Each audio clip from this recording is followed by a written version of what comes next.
afternoon, and thank you for joining the webinar. Our presenter today is Gretchen Poole with SCE&G. A native of West Columbia, Gretchen holds a bachelor's degree in corporate communications from the College of Charleston. Gretchen has been with SCE&G for 10 years. Her career with the company began in the customer contact center as a student assistant during college. Upon graduation, she was employed as a customer service representative in the Lexington business office, and prior to becoming a member of the energy team was with the SCANA legal department, where she was responsible for handling customer issues, subpoena requests, and bankruptcies. This is Gretchen's second time presenting for SCR, the energy efficiency information, and now more than ever, we're thankful for this information. Thanks again for joining us. Thanks again for joining us today, Gretchen. Now we'll turn it over to you. Thanks for having me. Hi, everyone. Today we're going to be talking about energy efficiency, and we're going to kind of talk a little overview of your base load, and then we're going to go room by room and kind of see what we can do in each room that may save some money each month. So we'll get started. And the first thing we'll talk about is base load. Base load is basically the energy consumed for day-to-day operation of the home that is not in response to weather.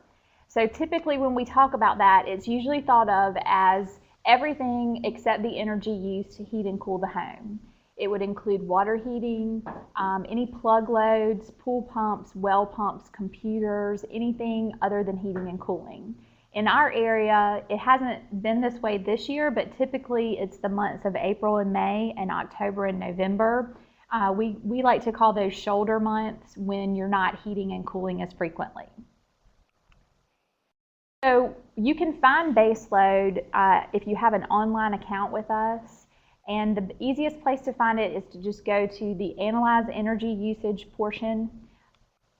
And there's going to be a typical cost and a seasonal cost.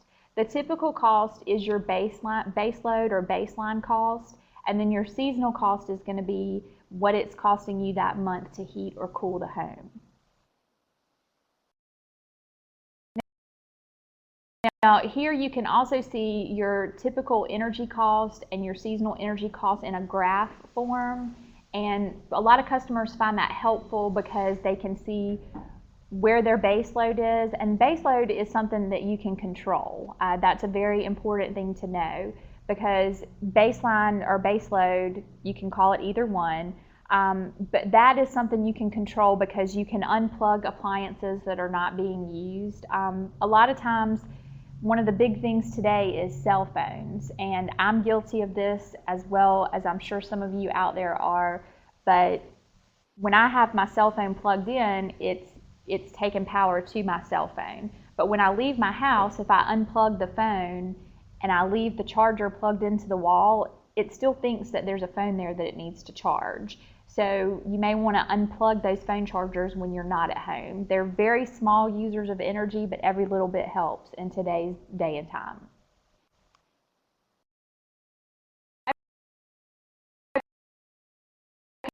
Okay, so this is a graph. It actually came from Energy Star, and it depicts where energy usage, where your money goes in your house. The heating and cooling in your home makes up almost 50% of your bill over a year, and water heating is a close second.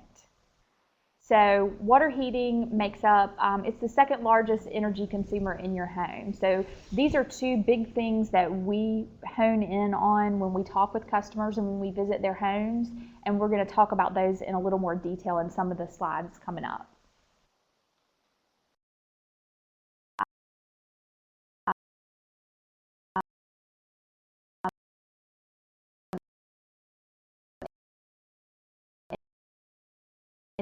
And it's meant to show you that there are places sometimes that we don't even think about that you could be losing air, especially those wall chases. That's a big area that we find when we visit customers' homes.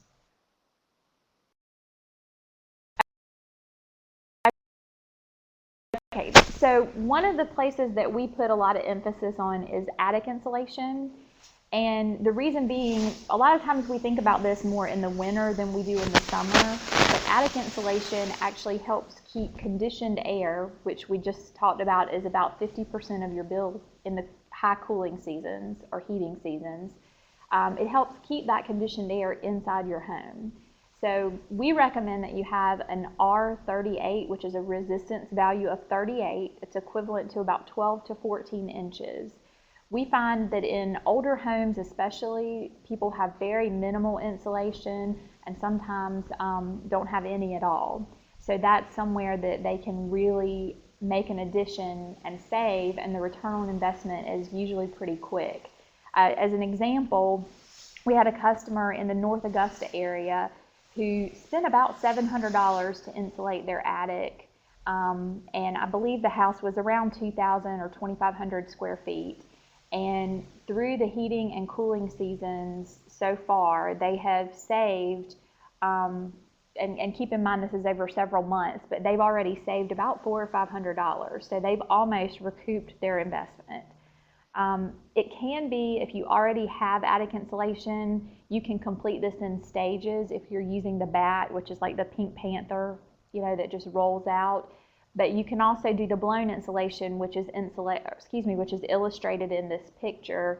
You just want to make sure that whichever you're doing, that it's evenly distributed and you don't sit things on top of it, because that can compromise the resistance value and make it less efficient.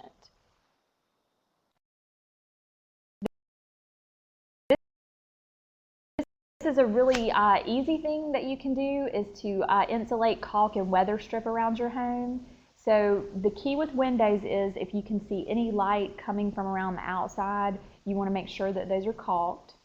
Doors, same thing. You want to make sure if you can see any light coming through around the outside of the doors, the exterior doors, that you weather strip those. And a good example with the weather stripping typically comes in a roll. And if you take the amount of weather stripping that you're going to put around a door and you were to roll it into a circle, you basically have a circle or a hole that big where that door is, that you're losing heating and cooling that you're paying for. Another good place to look is around your chimney, pipe and wire, or any penetrations in the wall. We'll find these a lot in older homes where they cut holes to run pipes or run wires through, and they didn't put anything in place because all those wires and pipes didn't take up all that room, so air is escaping into the walls. So that's another place to definitely look at putting insulation. The spray foam insulation works really well in those areas. So this is probably a little difficult to see, but this is the relationship of temperature to operating cost.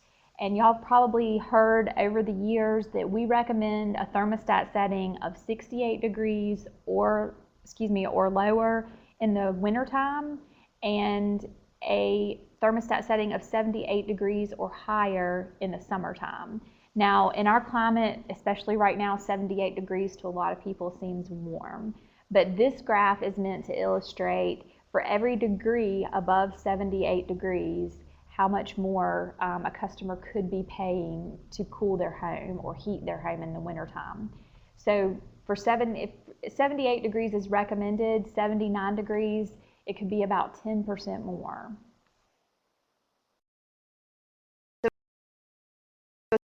Again, 68 or lower in the winter, 78 or higher in the summer for maximum efficiency of your unit. One thing to keep in mind, if you're someone or you know someone who keeps their thermostat at, say, we get a lot of 72 degrees, try bumping that thermostat up 1 degree at a time, maybe once a week. So go home and tonight turn that thermostat up to 73 degrees and kind of play a little game with yourself to see how high you can get that thermostat or how close you can get it to 78 degrees and still be comfortable. I bet you'll find that it's a lot easier than you think it would be, and it's not that great of a difference. With your thermostat, if you don't already, you may want to consider a programmable or at least a digital model. The digital models tend to be way more accurate than the old dial thermostats. The thing with programmables is that programmables will only save you money if they are programmed. And 9 times out of 10, we find that customers have programmable thermostats and they're not programmed. You want to check that thermostat for accuracy to make sure that it is reading the correct temperature, and keep it clean. And if you're building a new home, you want to try to shade the location if possible. You don't want to put it in front of a bright, sunny window because it could distort the accuracy of the thermostat. Some no-cost energy-saving tips is to keep your interior doors open to promote proper airflow. In the past, you may have heard, if you close a room off or turn the vent off in that room, that it's going to save you some money. But the truth is, your heating and cooling system is designed and sized to heat and cool your home as a whole. So when you're closing off unused portions or closing off vents in rooms, it's not promoting proper airflow, and you may find that there are some rooms that are cooler than the rest of the house, or even some rooms that are warmer.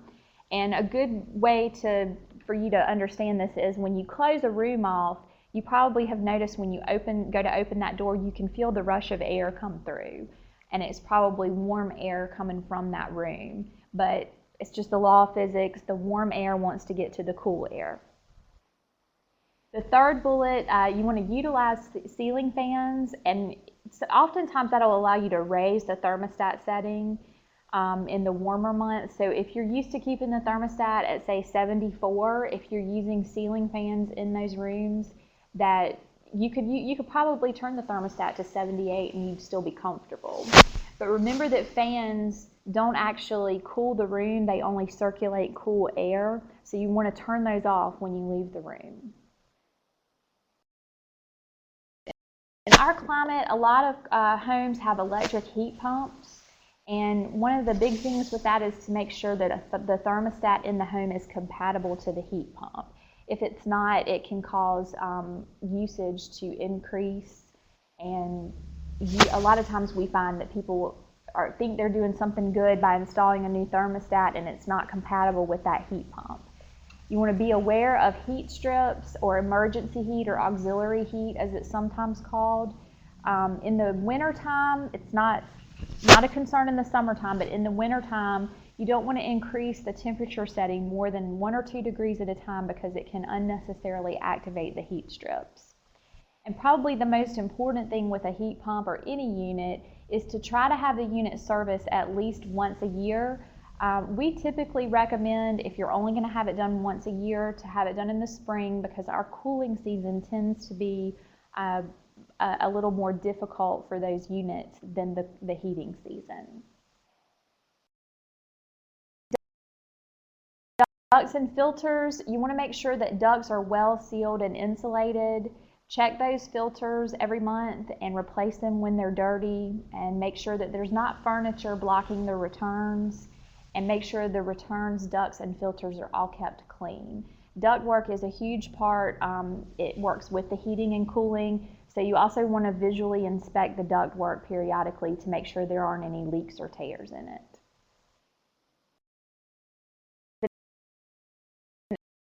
An air conditioning unit or a condensing unit, you want to make sure the coils are kept clean. And in this picture especially, you probably see the flowers planted pretty closely. They're trying to distract from the unit. But you want to make sure that there's a 2-foot clearance to make sure there's proper ventilation for the unit.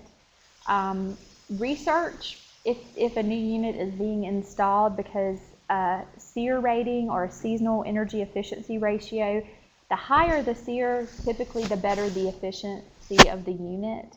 And a lot of times the higher the SEER, there'll be a better warranty with the unit. So definitely take that into consideration.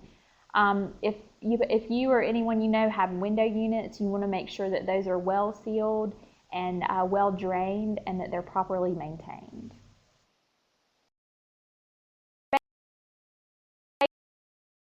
Space heaters are not something we're all thinking about this time of year.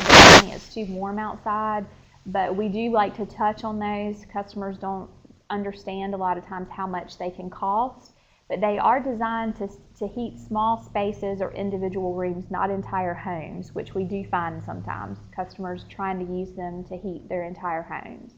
But a 15-watt electric space heater costs about 50 cents an hour to operate. So if you had 2 in your home and you were using them, say, 5 hours a day, it's going to cost about $1.60 a day to run both of those heaters. And $1.60 a day and 30 days in a billing cycle is almost $50 a month additional added to a bill for the use of 2 electric space heaters. We talked earlier and we said that water heating is the second largest consumer of energy in your home. So that's another area that we like to talk with customers about.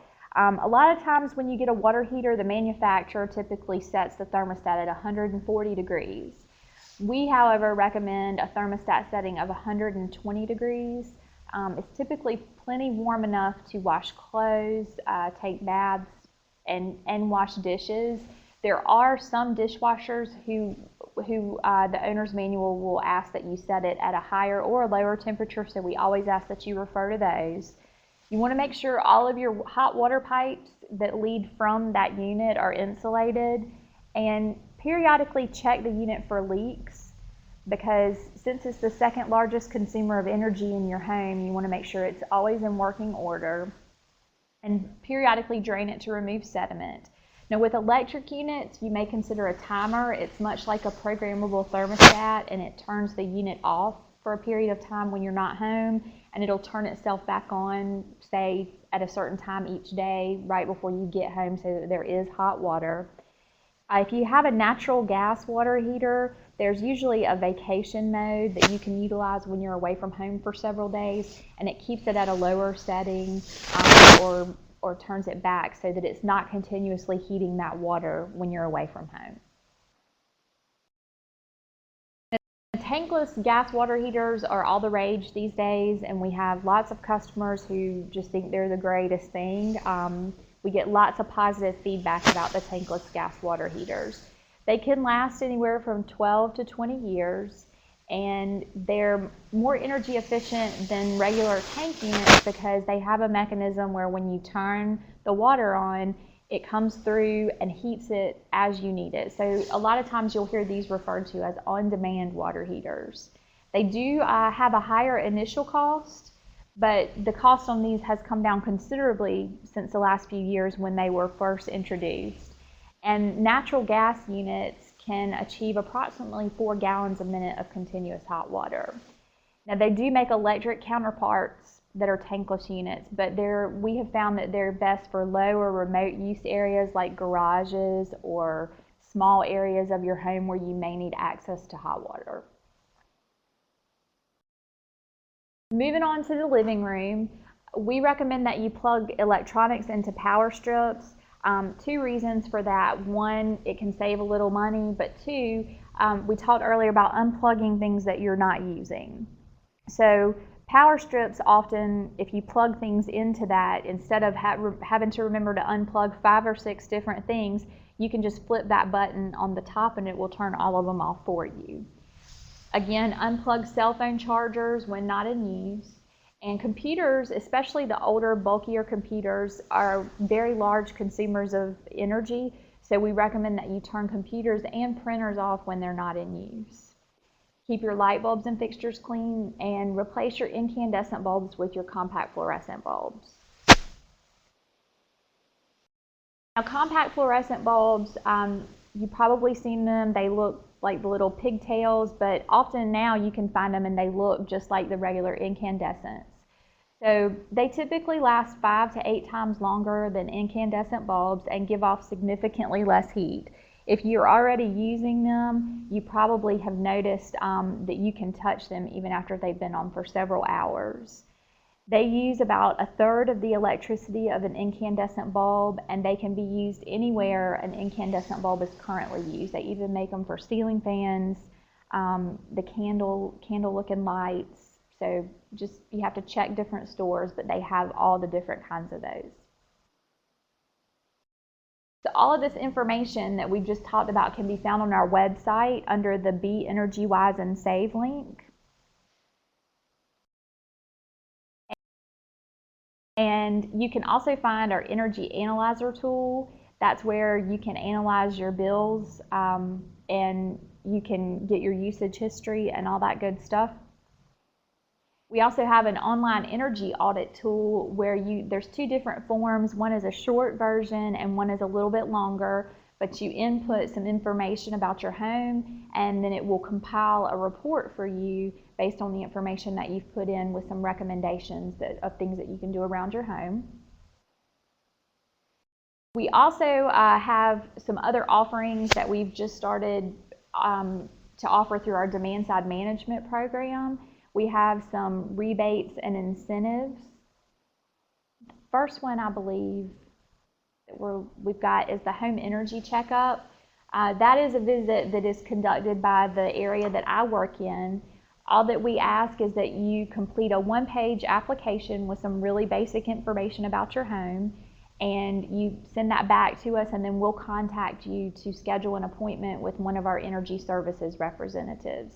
Now, the visit typically takes anywhere from an hour to 2 hours, depending on the square footage of the home, and our representative will do a thorough walkthrough and visual inspection of the home to assess areas that there could possibly be some improvements made to improve the energy efficiency of the home.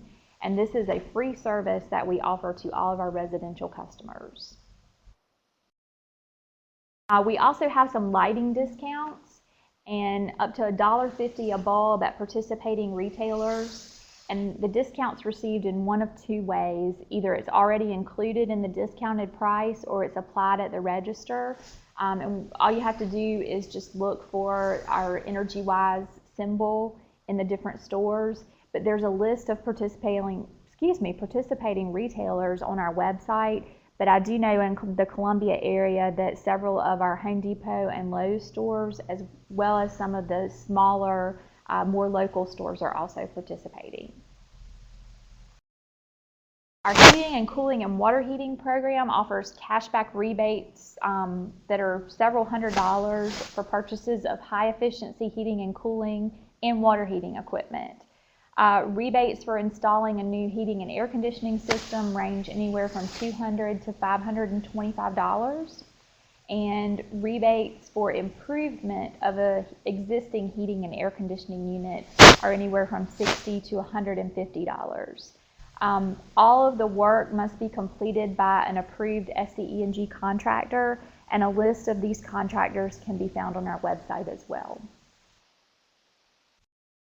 We also have a Home Performance with Energy Star program, and it's up to $2,500 in rebates for home energy improvements. Now, this is where they'll actually come in and conduct the blower door test and some other diagnostic testing, and this work as well must be completed by an SCE&G approved contractor. They actually will process the rebates for you, but a list again of those can be found on our website as well. We also have some natural gas rebates. These come as bill credits when appliances are converted from electric to natural gas. You can see those there. If you convert to a natural gas furnace, there's a bill credit of $200. And if you convert to a natural gas water heater, be it a tank water heater or a tankless water heater, there's an incentive or a rebate of $200, as well as for cooktops and gas logs. So that concludes my presentation. I think we have a question and answer session, and I'll be happy to answer any questions that y'all may have.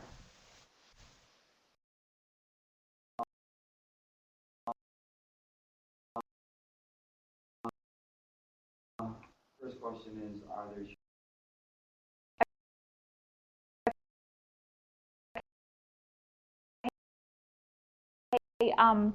I don't know if you'd call them charities, but we do have some local assistance agencies that we will refer customers to.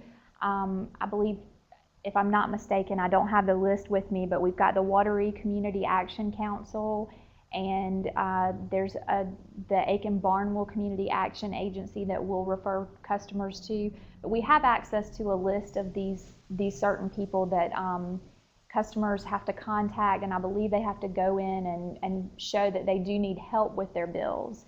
Now, through SCE&G, we have several in-house programs. We have one called the Good Neighbor Fund, and our employees actually contribute to this. And when we find customers that are in need of assistance, we'll contact them, and sometimes funds from that program will be used to assist the customer as well. What are some energy saving tips for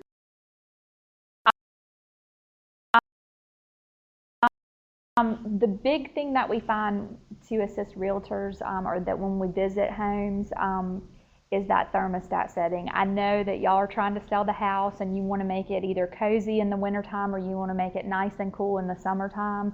But we have, most of the time, the current owner of the home will still have the service listed in their name. And a lot of times we'll find that the realtor, a realtor may have shown the home and turned that thermostat back from the 78-degree recommended setting in the summertime. They may have turned it down to even, say, 70 degrees. And that 8-degree difference makes a huge difference, especially because heating and cooling is such a large portion of the bill. So my best advice would be to monitor that thermostat setting. Definitely. in foreclosure? Are no utilities connected?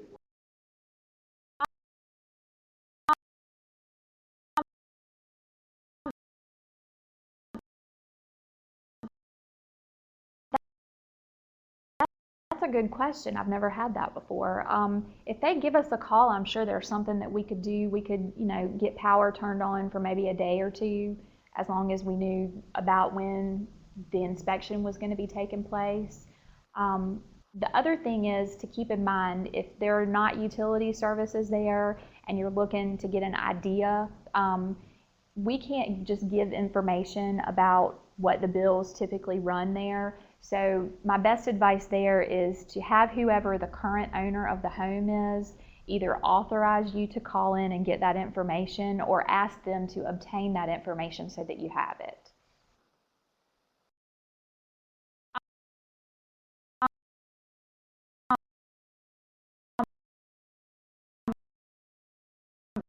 Our tree trimming initiative has actually increased, and you've all probably noticed recently with the storms that we've had that there haven't been as many outages or they haven't been as long as they used to be. But if they do find that there is a tree or they have concerns about anything in their yard or any other area, if they'll give us a call, we'll send someone out to investigate it, and we have crews that will make the determination as to whether it's a threat or not, and how high of a threat will determine, when it's removed. Okay. These are good questions. Thanks.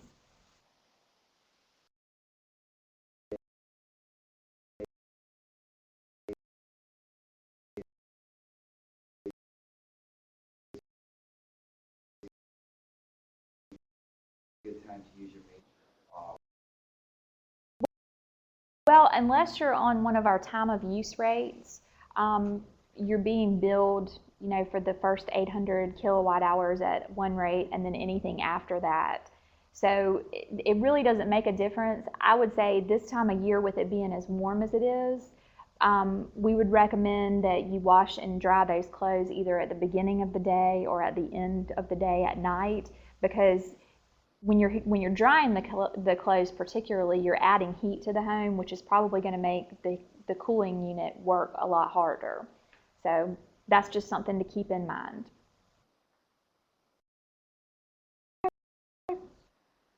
While we're waiting, I'll go ahead and also give y'all our customer service number, just in case you have any other questions or need any information. And that number is 1-800-251-7234. Again, that number is 1-800-251-7234.